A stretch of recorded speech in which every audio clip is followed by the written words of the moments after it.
The Cleveland Browns hold the number 2 overall pick in the 2025 NFL Draft. And it's kind of insane how much has changed for this team and the way we view this team over the last few years. This is a Browns team that was incredibly aggressive just a couple of off seasons ago when they went out and traded for Deshaun Watson. Back to back years of making the playoffs. This team looked like they could potentially be on the rise, and everything has come crumbling down for this Browns team.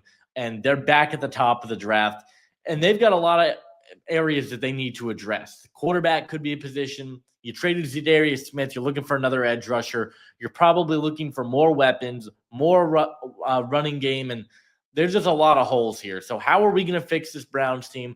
That's what I'm going to be attempting to do in today's video. But if you guys are new to the channel, consider hitting that like and subscribe button. This is a new series we've got going on the channel where we're doing a 7-round mock draft for every team in the NFL. And if you guys do enjoy, I highly recommend staying tuned for some of the other ones. Also, be sure to check out my Patreon page. I'll leave that linked in the description below. There, you guys will get full access to my entire draft guide with over 500 prospects, scouting reports, stats, measurables, combine numbers, everything you guys need and all the information you're looking for this draft. I highly recommend checking it out, especially if you're looking for some of those day 3 gems that your team could be taking. But let's kick this off and let's get to that number 2 overall pick. All right, we got the number 2 overall pick here and a lot of different routes that I would be considering going here. Cam Ward is off the board, but we're going to be looking at a bunch of different positions here because I think the Browns have a lot of needs. Quarterback is one that I've seen mentioned a lot, and I'm just going to be up front with you. I'm not taking a quarterback high for the Browns. I know that Deshaun Watson has been terrible. I understand that. It's not a reason to reach on a quarterback in this class. I'm just not going to do it. I'm going to wait till next year to get a quarterback, or I might take one later in day 3 that maybe we'll take a flyer on, similar to what they did with DTR, but I'm not taking one in the first round. So now we're looking what other position. Travis Hunter is an interesting one. There's no doubt about it. Coverage for Cleveland was bad last year. Both safeties were struggling, and the corners all kind of had their ups and downs. I like Travis Hunter a ton as a prospect. He's my number 1 overall player.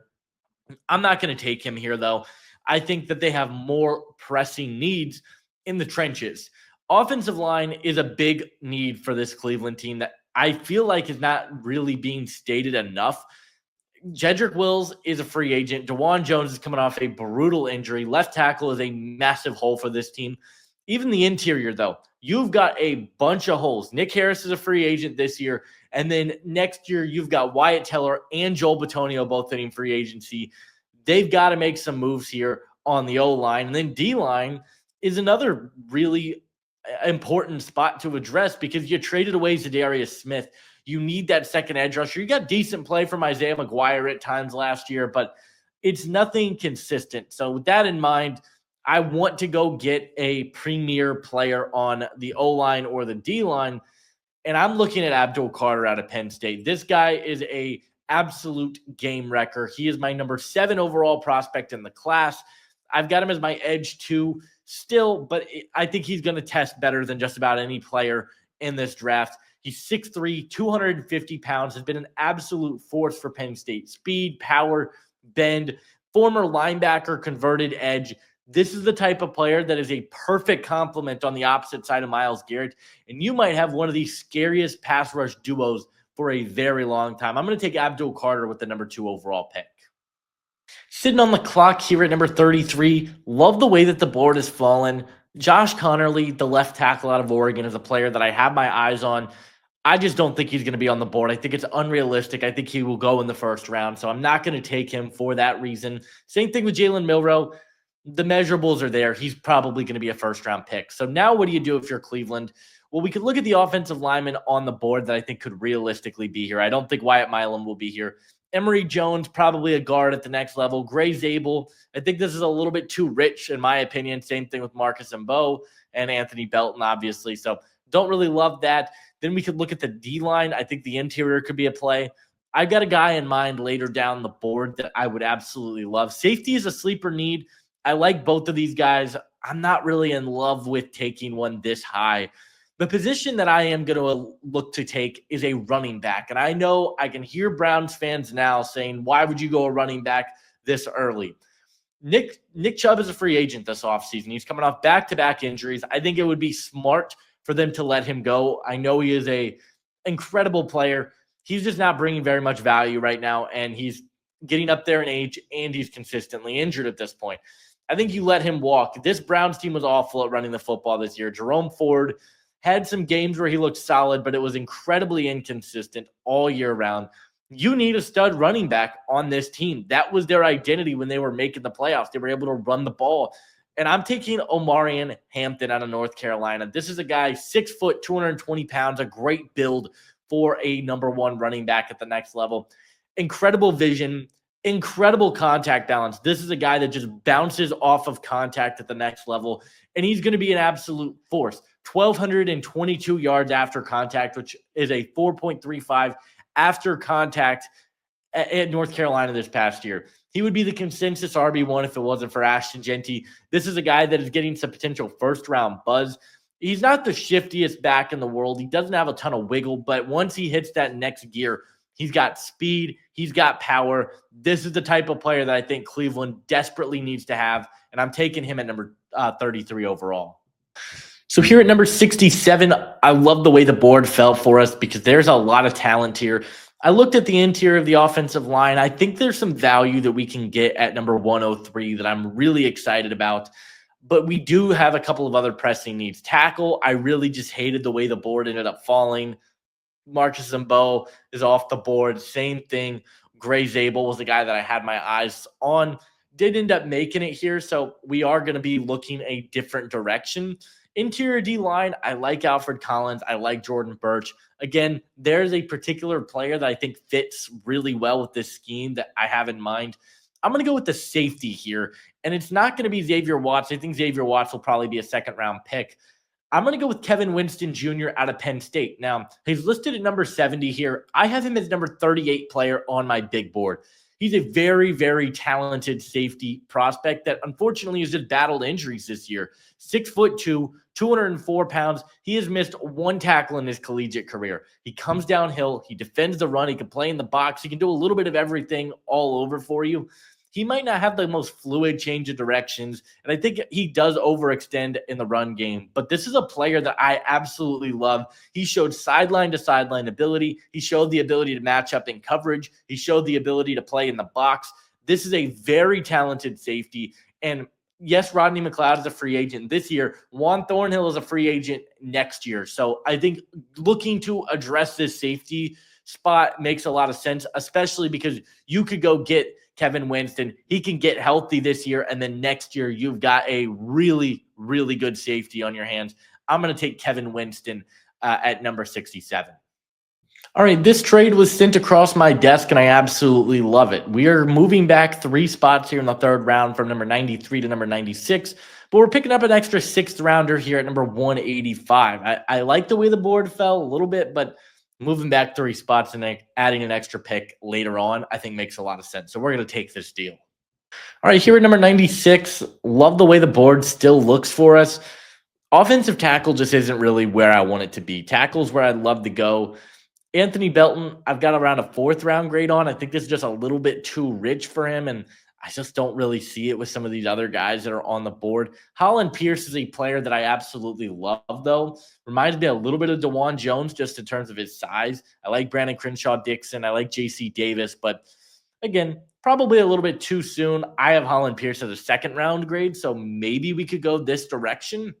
The other route I'm looking at, quarterback, I just don't love Will Howard or Jackson Dart here. Jackson Dart, Ole Miss quarterbacks just don't tend to do well. I'm just not a fan of him as a draft prospect. I got a 4th round grade on him. And then D-line, I like DeMonte Capehart, Ty Robinson, Vernon Broughton. But again, I got a name in mind later on in the video. Interior, again, we'll wait on that a little bit. I think it's a solid interior class. I like the way the board is falling. We're going to take a receiver, though. Yes, it may be a bit high, but Jerry Jeudy, you extended him. Okay, I like that move. They don't really have anybody else that I really love. I like Cedric Tillman. I like Jamari Thrash. They didn't really get him the ball as much as I'd like to see. I think they need a slot weapon, to be completely honest with you. I think they need a guy that could be a kind of dump-off weapon in space, and I like Jalen Noel a lot out of Iowa State. Really dynamic route runner. He's shifty. He knows how to get open, utilize space to the best of his ability. He isn't the biggest receiver in the world. He's where do I have his numbers here? Let me pull them up really quick. He's 5'10", 200 pounds, so he is a little bit undersized, but he's got more of that compact build. He's got good contact balance. I like him quite a bit. I think he's going to be a top 100 guy when it's all said and done, and I think he makes a lot of sense for Cleveland here at number 96. Here at number 103, one of the players that I have had in my eyes looking for this Cleveland team all draft is an interior offensive lineman. We mentioned the free agents that this team has, so you're probably going to need a guy that can kind of cover your bases, can play a little bit of everywhere. Yes, you're in the 4th round, but I think this is a player that is being heavily undervalued in this draft class, and that is going to be interior offensive lineman Luke Kandra out of Cincinnati. They've got him all the way down here at number 215. I think this is absolutely ridiculous for him to be this undervalued right now. Let's kick it off. He's 6'4", 323 pounds. He's got a really good build for an interior guy. This is a guy who's played a little bit of everywhere throughout his career. Played some left guard, played some right guard. Started his career at Louisville, where he was really, really good as a run blocker. Then he got to Cincinnati, was really, really good as a pass blocker. This is a guy who's played on the left side. He's played on the right side. Maybe not the most efficient run blocker in the world. Can disengage too early. His blitz recognition needs to come up a little bit. And maybe not the most fluid on his feet. He's not a bit of a heavier mover, but these bigger guards are starting to make the rounds in the NFL right now. I think Luke Kandra is a really, really good player that's got a lot of upside to be a starting guard at the next level. I think he is around this range here in the 100 sort of range. As I mentioned, he's my number 7 interior offensive lineman in the draft. And he's my number 100 overall prospect in the class. I'm a big fan of Luke Kandra, and I've got him going here at number 103. All right, I'm interested in trading up here. There's a couple of prospects that are starting to slip a little bit that I think could be real impacts on my team. So I'm calling the Seattle Seahawks up for a trade here. They've got pick number 136. I'm willing to move 167, 203, and 215. A couple of these later picks in the 200s. Not going to make a big difference for me. I want to go get instant impact starters. So I'm going to move these picks, move up 31 spots. And here at number 136, there's a prospect that I had my eye on that I want to trade up for. I think it's realistic that he will be on the board here and won't be on the board at 178, regardless of what the simulator says, because I think he's about to start really rising up draft boards. And that is going to be cornerback Jacob Parrish out of Kansas State. 5'10", 183, so probably going to be a slot corner at the next level.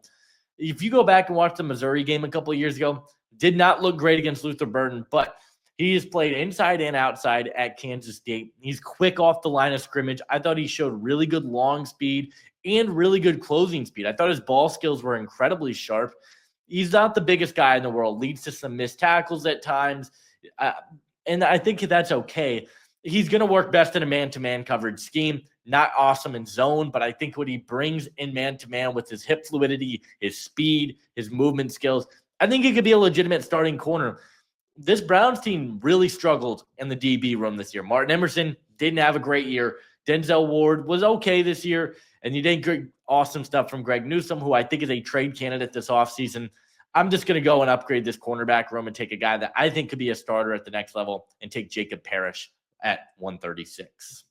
Here at number 178, I know I need to go get an offensive tackle. I think that goes without saying. We mentioned the need for tackle earlier.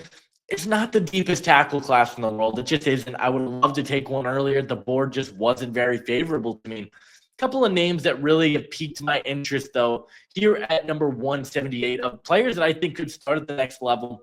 We're going to kick it off here with Jack Nelson. They got him here at number 155. I got a 6th-round grade on him. He's got excellent size, 6'7", 311 pounds. He's played left tackle for Wisconsin. The last couple of years, I thought he showed good hand placement, but not the greatest athlete in the world, and he got beat to his outside shoulder a number of times. It does concern me a little bit. I do worry about what his overall upside is. It's there, but I just feel like he's not the most high upside guy in the world. Another player that I am really interested in is Jalen Travis, a guy that just got a Senior Bowl invite. He's a really good player. He is a transfer from Iowa State, from Princeton.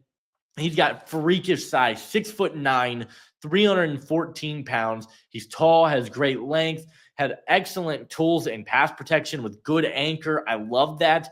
He's dealt with some injuries throughout his career, was not a great player when recognizing blitzes. He does have the issue of lunging, which is an issue a lot of tall tackles have. Plays with high pads, but I think the upside is there. It's coming off a pretty good season for Iowa State. I'm going to take him. Like I mentioned, Holland Pierce would be my guy. He won't be here, I don't think. Jalen Travis, I think, has got a chance to be here. This is around where I have him on my board. I know a lot of people are higher. We're going off my board. I think Jalen Travis makes a lot of sense here. The defensive line class is one of the best of the entire draft, and I do think there's some really solid contributors here that are on the board. I just don't think it's realistic. Riley Mills could be here despite injury. I'm not going to take him. Darius Alexander, I think, will be gone. Howard Cross, I think, will be gone. Aeneas Peebles was the guy I wanted to take. It just probably is way too late. But I'm going to go way down the board here for a player that I think is being pretty undervalued right now. That's going to be Davin Vann out of NC State. Bit of an undersized player, 6'2", 280 pounds, but this guy knows how to rush the passer. That's what I want if I'm the Browns. I like what you're getting out of Dalvin Tomlinson. He's your bigger guy. He's a power guy. It's great. I think you need more of that 3 tech, the guy who can rush the passer. Davin Vann's going to need to add on weight. He feels like a bit of a tweener at this point in time, but incredibly powerful player. First step off the line of scrimmage, really good. Brings a nice bull rush. Got a unique build, but he takes up a lot of space in the middle of the defensive line. Good length. Big fan of this player. I think he's being undervalued. I've got a 6th round grade on him. This is around the range where I could see him going. And I take a chance on the athleticism. I think he could be a contributor at the next level without a doubt. I'm going to take him here at number 185. On the board here, number 191. I like the way the board looks for us. I think there's a couple of positions here that I'm open to considering. I think tight end, David Njoku is a free agent in 2 years in 2026. They don't really have a serviceable backup there. And I also think you can look linebacker. They don't have like an elite linebacker room. JOK will be back next year, which is a big one. But I ultimately do think I'm going to look in the tight end room. I think there's some good talent left on the board. Terrence Ferguson, I think, will go earlier than this. Same thing with Elijah Arroyo. Some interesting names to consider here, without a doubt. Eli Stowers is going back to he would be a great pickup. It really depends on what you're looking for. If you're looking for more your standard block tight end that can catch passes, I kind of think Rivaldo Fairweather out of Auburn is the right pick. He's 6'4", 250, brings some good blocking upside. Not great. Had a better year this year for Auburn than he ever has in his career. Was heavily underutilized. He's an option. I also think you could talk yourselves into RJ Maryland. He's coming off an injury this past year, but was electric for SMU when he was on the field. Benjamin Jurasik, I like, was not good this year for Georgia. I'm going to take Rivaldo Fairweather, though. I think he's a tight end that's got some real upside. He's got good size. He can block. He can catch passes out of the backfield. Drops have been an issue for him. He might prototype as like a bigger slot at the next level, but either way, I think this is a player that could be a legitimate tight end at the next level, and it's worth a gamble here, number 191. Our final pick here of the draft is going to be a quarterback. We're going to try and hit on one of these late quarterbacks. It's worth a gamble. These things don't normally work out, but they can. There's a player I'm pretty interested in that's starting to gain some hype. It's Max Brosmer, the quarterback from Minnesota. I've got a 7th round grade on him. Had a pretty solid year for Minnesota. 6'2", 217, was a transfer from New Hampshire, played with Dylan Laube last year. He's got good throwing motion. He's got great mechanics. He can extend plays with his legs. Really effortless pass, but the offense didn't ask him to do a whole lot. He might be a little bit stiff in the pocket. Was good for Minnesota. Didn't think he was great. I think he's worth a gamble here at number 214. Like, what do you have to lose? He's a 7th round quarterback. He's a guy that shows some good mechanics, and maybe in the NFL he can really take off. But I think this is a type of player that I'm going to take here and finish out this draft. So there we have it. There is our 7-round team mock draft for the Cleveland Browns. We'd love to know what Browns fans think about this one. We got a little bit lucky here with Winston falling to us. Kind of changed my draft plans. But overall, what do you guys think about this mock draft? Do you guys like it? Do you not like it? Which picks did you like? Which picks did you not like? Would love to conversate with you guys in the comments. Leave a like on this video. Subscribe if you are new. And I'll see you guys in the next one. Adios.